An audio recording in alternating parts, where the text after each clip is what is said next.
El Sahara es el desierto más grande del mundo, y atravesarlo solo es posible gracias a los oasis dispersos que proporcionan agua vital a los viajeros en el camino. Para aquellos no entrenados en su manejo, el Sahara es un lugar de muerte y desesperación. Esto fue ciertamente cierto para los millones de esclavos que fueron arrastrados encadenados a través de ese desierto abrasador durante 1000 años.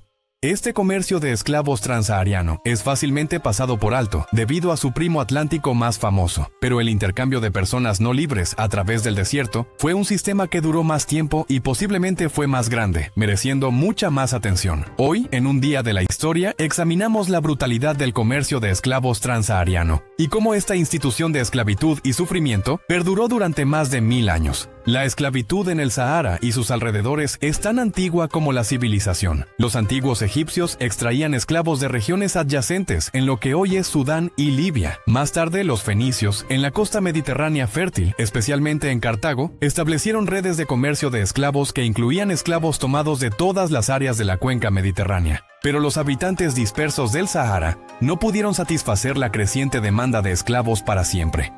Eventualmente, los comerciantes comenzaron a usar el Sahara como un pasaje para acceder y esclavizar a las personas del África subsahariana. Los historiadores no están seguros de quién comenzó el comercio de esclavos transsahariano o cuándo.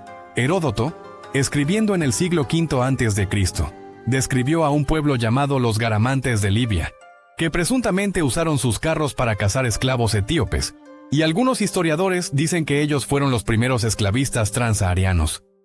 Sin embargo, no hay evidencia material de estas vastas redes de comercio de esclavos, y es más probable que se tratara de incursiones de esclavos más profundas en el Sahara, y no de un verdadero sistema de comercio de esclavos transsahariano. Pequeños números de esclavos del África subsahariana existían en el norte de África romano hacia el siglo XIII.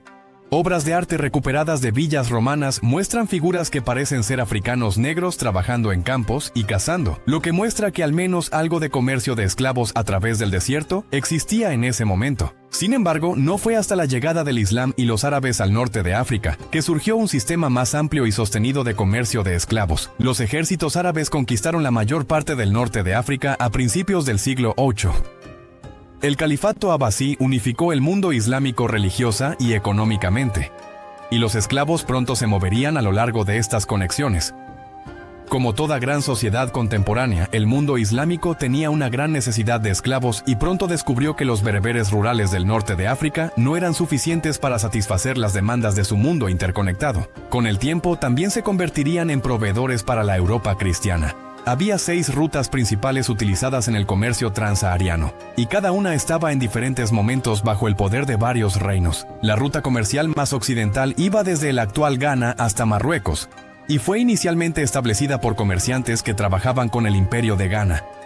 Más tarde, otra ruta comercial desde la famosa ciudad de Tombuctú, en Mali, vendía esclavos que en su mayoría terminaban en Argelia, todo bajo la protección de una sucesión de poderosos imperios medievales, como el Imperio de Mali y el Songhai. El Valle del Níger fue una tercera fuente importante de esclavos, principalmente hacia Libia. La cuenca del lago Chad también suministraba esclavos a Libia, principalmente a través de los sucesivos imperios de Kanem y Bornu. En África Central también había rutas terrestres desde Sudán hacia Egipto. Y por último, pero no menos importante, un comercio significativo de esclavos a lo largo del Nilo, desde Sudán en Etiopía hacia Egipto. La conversión de los reinos africanos subsaharianos al Islam intensificó el comercio. Primero, la conversión de los gobernantes y grupos étnicos dominantes creó una clara distinción entre musulmanes y no musulmanes. Estos últimos podían ser esclavizados bajo la ley islámica. En segundo lugar, las peregrinaciones a la Meca animaron a los gobernantes a establecer rutas seguras a través del Sahara, que también servían como avenidas para el comercio de esclavos.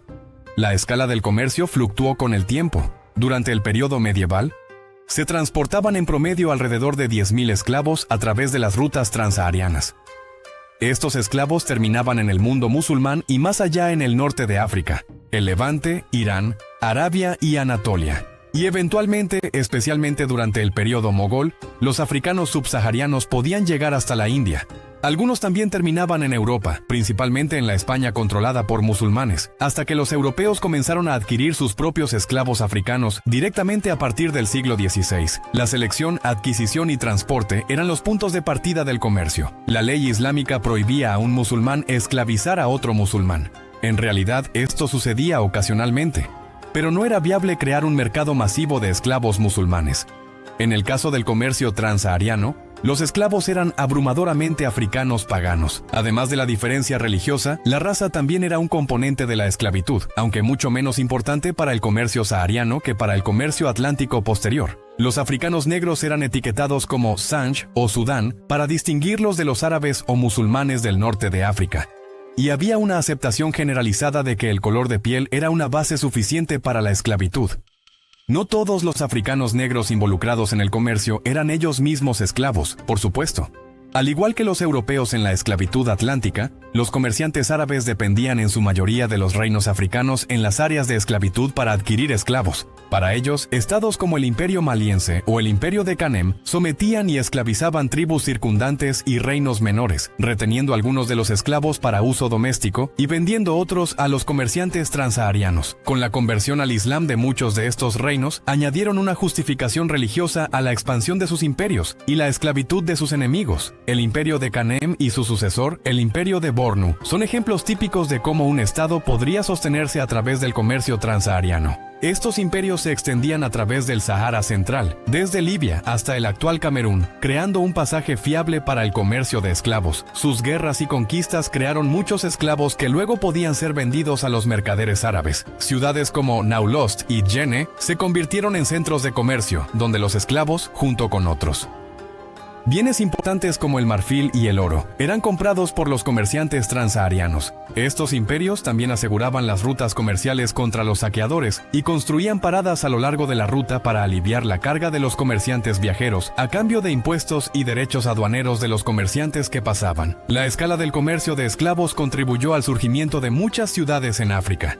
Ciudades como Njimi y Tombuctú se convirtieron en importantes centros a través de su papel en el comercio de esclavos.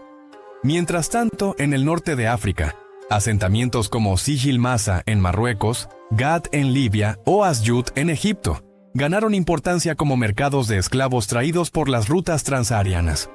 El transporte a través del Sahara se realizaba a pie en enormes caravanas compuestas por camellos, comerciantes, supervisores y esclavos encadenados. Dependían del conocimiento local de bereberes y otros pueblos del desierto para navegar hacia los oasis que hacían posible el viaje. El viajero marroquí Ibn Battuta se unió a una de esas marchas desde Mali a Marruecos en 1354, donde 600 esclavas fueron forzadas a marchar durante casi 3 meses antes de llegar a los mercados de esclavos en Sijil Massa.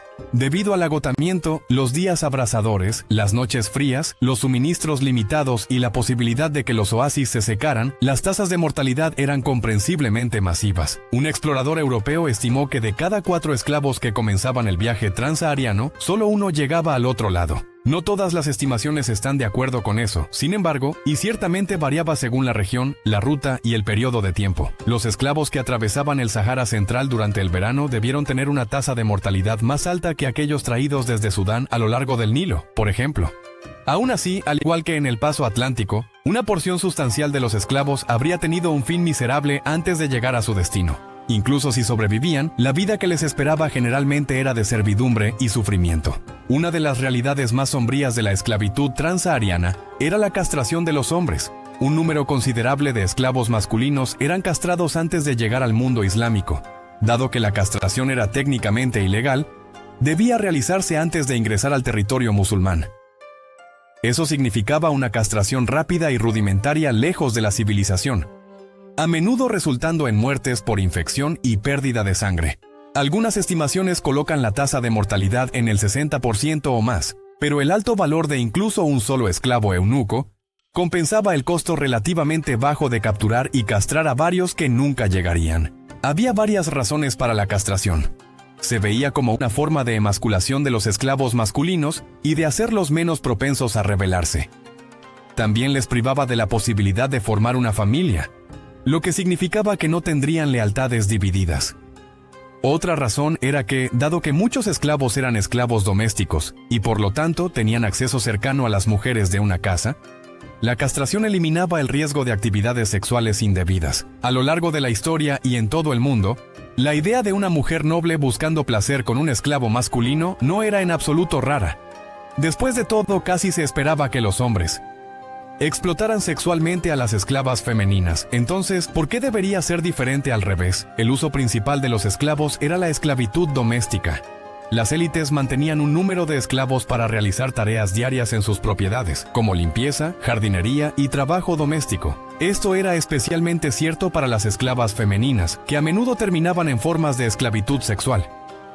Mientras que la prostitución era mal vista, la ley islámica permitía la posesión de masiyat, o concubinas, y los esclavos proporcionaban un vasto suministro de ellas. Como resultado, la mayoría de las jóvenes en el sistema de esclavitud se encontraban vendidas por sus cuerpos y la gratificación sexual de los hombres de élite.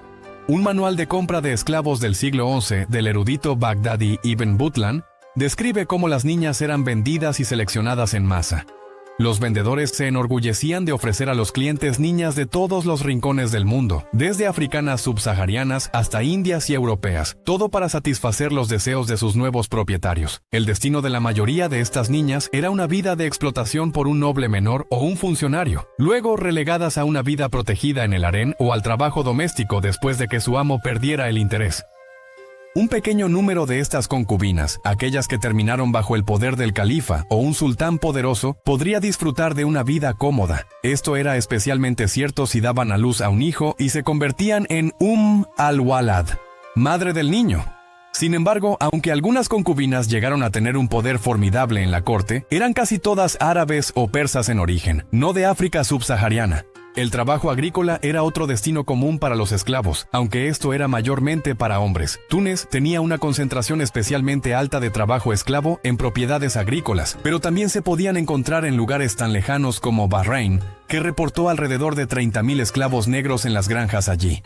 En el siglo X, la industria azucarera de Marruecos también dependía de los esclavos africanos subsaharianos para el trabajo, lo que llevó al sultán marroquí Ahmad al-Mansur a lanzar una invasión a través del Sahara para conquistar el imperio Songhai y tomar el control directo de las rutas de esclavos vitales que se originaban allí. Los esclavos masculinos también podían convertirse en soldados. Las prohibiciones islámicas sobre el derramamiento de sangre de creyentes alentaron a los gobernantes musulmanes a adquirir grandes ejércitos de no musulmanes para resolver las cosas en el campo de batalla.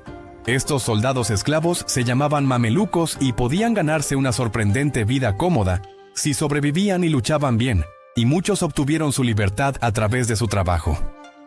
El sultán al-Salih Ayub de El Cairo fue posiblemente el mayor comprador de esclavos de la historia y reunió un ejército de mamelucos tan masivo que, después de su muerte en 1249, estos mamelucos pudieron tomar el poder y establecer el sultanato mameluco que perduró más de 2 siglos. La mejor esperanza para un esclavo era la libertad por manumisión. En teoría, los esclavos que se convertían al Islam deberían ser manumitidos, aunque la capacidad práctica de los esclavos para que se reconociera su conversión o se hiciera cumplir la ley no era tan fiable. En la mayoría de los casos, la manumisión venía como recompensa para un esclavo particularmente leal, siempre otorgada en el testamento de un propietario de esclavos fallecido.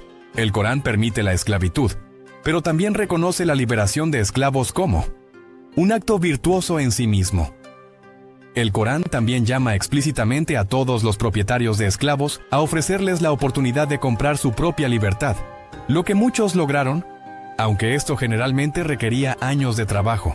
El comercio transsahariano continuó sin disminuir a lo largo del Renacimiento e incluso hasta el periodo moderno. La llegada de los europeos hizo poco para frenar el comercio, ya que principalmente abrieron sus propias redes desde las costas occidentales, mientras que los árabes monopolizaban el comercio interior. La abolición de la esclavitud atlántica tuvo alguna influencia en el curso del comercio transsahariano. El siglo XIX fue el periodo más intenso de la esclavitud transsahariana, con alrededor de 1.2 millones de esclavos en esos 100 años. Parece que, tras la abolición del comercio atlántico, los estados y sociedades orientadas hacia la esclavitud optaron por vender a los comerciantes árabes en lugar de a los europeos. En la segunda mitad del siglo XIX, el fervor europeo por la abolición se utilizó para justificar la colonización de los reinos africanos que comerciaban con esclavos, lo que privó a los comerciantes transsaharianos de sus proveedores. Los nuevos colonizadores tampoco estaban contentos con la idea de que los saqueadores de esclavos secuestraran a sus nuevos súbditos coloniales, y así las tasas de esclavos árabes también disminuyeron. Gran Bretaña usó presión diplomática para forzar la abolición de la esclavitud en Túnez en 1846, y los otomanos concedieron algo de abolición en Libia en la década de 1850, junto con la abolición de la esclavitud en Argelia por parte de Francia en 1848. El mercado para el comercio transsahariano de esclavos se redujo severamente, pero no se eliminó. El Imperio Otomano aún permitía la esclavitud en la mayor parte de su territorio y continuaba exportando esclavos al Medio Oriente hasta el siglo XX. Pero los precios en rápido aumento de esos esclavos mostraban la disminución de la oferta. Mientras tanto, en Irán, la población de Teherán aún era del 12% de esclavos negros hasta tan tarde como 1868, y se estimaba que 80.000 esclavos negros aún estaban presentes en Irán a mediados del siglo XIX. La combinación de abolición y colonización llevó el comercio transsahariano a su fin. Gradualmente, los cambios tecnológicos como la introducción de ferrocarriles y la mejora de los barcos de vapor también redujeron la necesidad de vastos trenes de caravanas a través del desierto. Aunque no podemos señalar una fecha única en la que la última caravana de esclavos transsahariana viajó, es seguro decir que cualquier comercio significativo de esclavos a través del Sahara se había eliminado casi por completo para el siglo XX. El final del comercio transsahariano de esclavos puso fin a un sistema que había perdurado durante más de 1000 años. En su estela, el comercio dejó una marca indeleble en sus víctimas. Los reinos surgieron y las sociedades colapsaron frente a las demandas del comercio. Millones fueron sacados de sus hogares y muchos de ellos fueron castrados, impidiendo que formaran familias o comunidades que recordaran su historia. La esclavitud misma sobrevivió al comercio transsahariano en muchos de los lugares en los que estuvo involucrada. Países como Libia, Marruecos, Mali y Níger aún enfrentan grandes problemas de esclavitud doméstica y sexual que persisten hasta el día de hoy. Se unieron a los estimados 6 a 10 millones de víctimas de una de las redes de comercio de esclavos más duraderas de la historia, y al igual que sus antepasados históricos, son demasiado fácilmente olvidados.